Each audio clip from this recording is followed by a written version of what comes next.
What's up guys, Sean Nalawani, SeanNal.com, RealScienceAthletics.com. And today I wanted to talk about something a bit different, something I've never talked about before on the channel, and that is the fairly significant injury that I've had for about 7 years now. And it's an injury that's had a pretty big effect on my training. It's part of the reason why I don't upload lifting footage on YouTube, at least not right now, since I can't really train the way that I want to.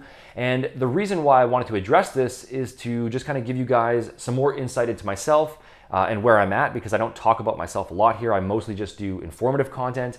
And I also wanted to share some advice on how I've dealt with that injury mentally, just in terms of maintaining motivation and continuing to train in spite of it. Now, most people probably wouldn't guess this, but I've actually been lifting consistently for almost 20 years now, longer than my teenage subscribers have even been alive. I'm 32 and I started lifting when I was 13. The first 10 years of my training were pretty smooth sailing for the most part, aside from just some minor injuries here and there, the kind of stuff that most lifters deal with from time to time, a shoulder tweak, some lower back discomfort, things like that. But about 7 years ago, this random, really weird injury happened that just never went away, and I'm still dealing with it now. It was just a normal everyday push workout. I went in to train chest, shoulders, and triceps. I started off with some dumbbell presses, and then I went on to a machine press. And on the first set, all of a sudden, out of nowhere, both of my elbows just start popping on every rep. There was no sudden form slip up. I wasn't going heavy. There was no warning for this whatsoever. But just on each rep, right when my elbow would hit about 90 degrees on the way up, I'd get this sort of snapping, popping sensation in both elbows. It wasn't overly painful, but clearly something was off. I honestly didn't think much of it at the time. I just figured, I'll give it some rest. Maybe there's some tightness in there, so I'll stretch. I'll get a lacrosse ball in there and loosen it up and everything will be fine. But a week goes by, it's still there. Another week, still there. And now it's also starting to get more painful as well. So I go and see a physiotherapist to get it looked at. They can't tell me what it is. I go and see another one. They can't tell me either. So I just kept on training. I worked around it as best I could. And ultimately, I ended up seeing probably 7 or 8 different people to try and get some answers. I did a bunch of stretching and foam rolling and mobility work, but unfortunately, none of this really did much of anything. And then eventually, by doing a bunch of digging online and a lot of research on my own, I finally figured out what it was. And it turns out that I have something called snapping triceps syndrome. You've probably never heard of it. It's a fairly uncommon injury. It's not understood exactly what causes it, but basically what happens is that when I flex and extend my elbow, a portion of the medial head of the tricep snaps back and forth over the elbow joint. And then the ulnar nerve, which also runs through that same area, that nerve snaps along with it. And that's the funny bone nerve. It's the nerve that controls the pinky and the ring finger. And that's why if I try to go heavy on pushing exercises, not only is it painful, but I also get nerve symptoms as well. Things like, aching and tingling and a bit of a numb feeling in these two fingers. But the bottom line is that unfortunately, snapping triceps can only be cured fully through surgery, and it would probably cost around $6,000 to $8,000 per elbow to get it done, and it would really put me out of commission for a while and probably take a year or so before I'd be back to full strength. And I'd also have to do each elbow separately, spaced out by about a month or two each, so that's gonna prolong the recovery time even further. At this point, I'd say I'm pretty much 95% certain that I am going to get the surgery at some point. 7 years is a long time to have this injury, but I've just been working around it over all these years, and I've also been really focused on my business. So fitness hasn't been my main focus, and so just maintaining has been fine with me, and I wasn't even sure if I wanted to go through with the surgery, so that's why I've left it all this time. Earlier this year, I tried to reach out to pretty much every orthopedic surgery clinic in Canada that I could find. I did go and see somebody here in Vancouver for a consultation, but unfortunately, I haven't been able to find any surgeons in Canada that have operated on this injury specifically, which is important to me because it's not a small surgery and I need to feel 100% confident if I'm going to go ahead with it. I do know of a few surgeons in the US, but it's just too much of an undertaking right now to try and set that all up. I'm also planning to go traveling early next year, which complicates things further. So I do plan on getting the surgery eventually, but it's just something that I've had to put on the shelf for now until the time is right. But as a result of this injury, I have not been able to do any free weight pressing whatsoever for the past 7 years. No dumbbell presses, no bench press, no overhead press. And I'm also really limited on triceps as well. I can't do any close grip pressing, no narrow grip dips, no overhead extensions. The only exercise I can really do for triceps are rope pushdowns if I angle myself just right and I keep the loads on the more moderate side.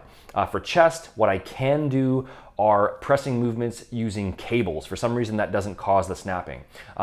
Certain machine presses using moderate weight I can also do, and then I can do fly movements as well. And for shoulders, lateral raises and face pulls are fine, but no overhead pressing, again, unless it's using cables. And for somebody who's a bit of a perfectionist and who really does enjoy training, this injury has been extremely frustrating for me at times. You know, to go from 130-pound flat dumbbell presses and 105-pound overhead dumbbell presses to these just lightweight cable presses and these little fly movements and stuff really sucks, but I've just done the best I can. And I've tried to stay as consistent as I can and to work around the injury and to just try and not complain about it. And fortunately, even though I can't train the way that I want to in the gym, in terms of muscle building aesthetics, the exercises that I can do have still been enough to keep my chest and my delts and my triceps in a shape that I'm happy with. Now, in terms of how I frame this all in my mind in order to keep going forward, even with a nagging injury like this, there's a few things that I find helpful. The first thing is very simple, and that's to just accept the situation as it is and accept that things are the way they are. You know, you can sit there and you can complain and wish it was some other way or think, you know, what if this or what if that? But ultimately, the present moment is what it is.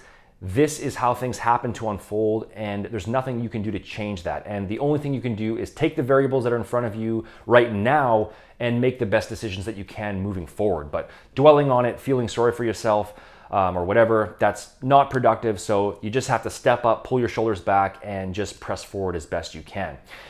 Secondly, what I find helpful is to actually think of it as sort of a challenge. You know, it's a lot easier to stay on track with things and strive for your goals when everything is going perfectly smoothly and perfectly according to plan, but it's a lot harder to keep focused and motivated when things aren't going your way. And that's one of the main reasons why so many people fail to achieve their goals in the long run, not just with fitness, but with pretty much any area of life. Because as soon as one thing goes off track, they get discouraged and they just end up slowly self-destructing. So I try to kind of frame it as a test that's being thrown at me and think, you know, most other people are going to quit when something like this happens. And the reason why I'm going to succeed is because I'm going to handle it differently. I'm not going to go off course.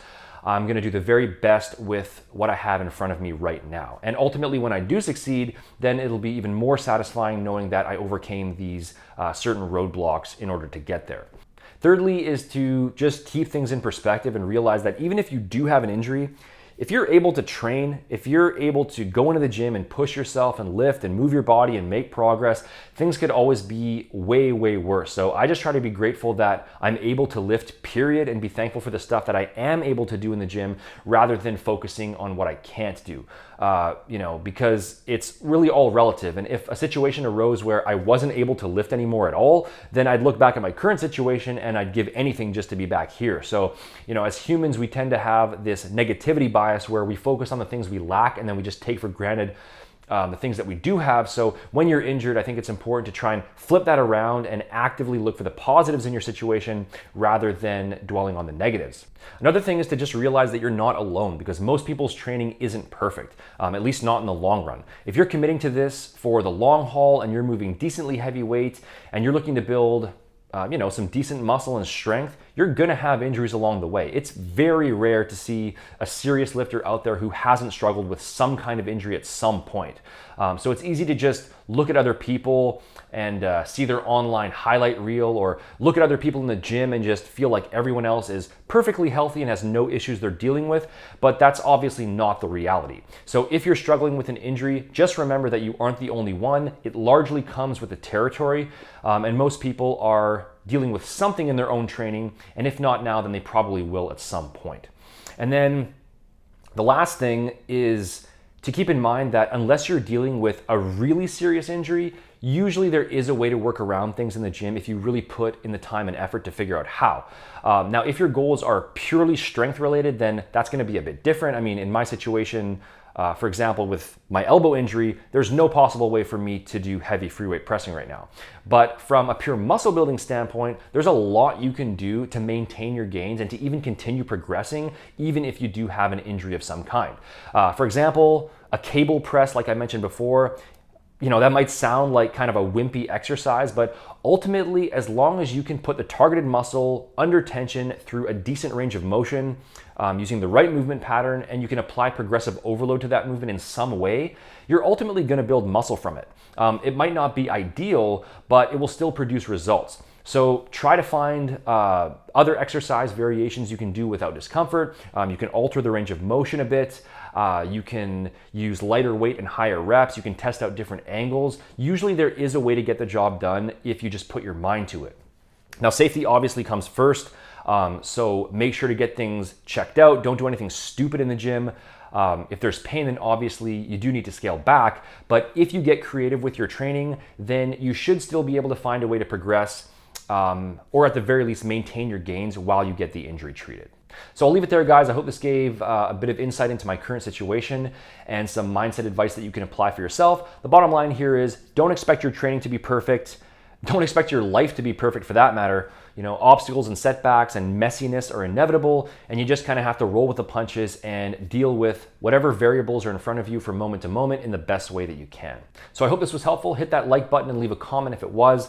Subscribe to the channel if you're new. The official websites are over at SeanNell.com. That's where you can read through my blog articles and access my programs. RealScienceAthletics.com is where you can check out my new science-based supplement formulas, and you can follow me on Instagram and Facebook as well for more daily tips and updates. The links for that are also in the description box. Thanks for watching, guys, and I'll see you in the next video.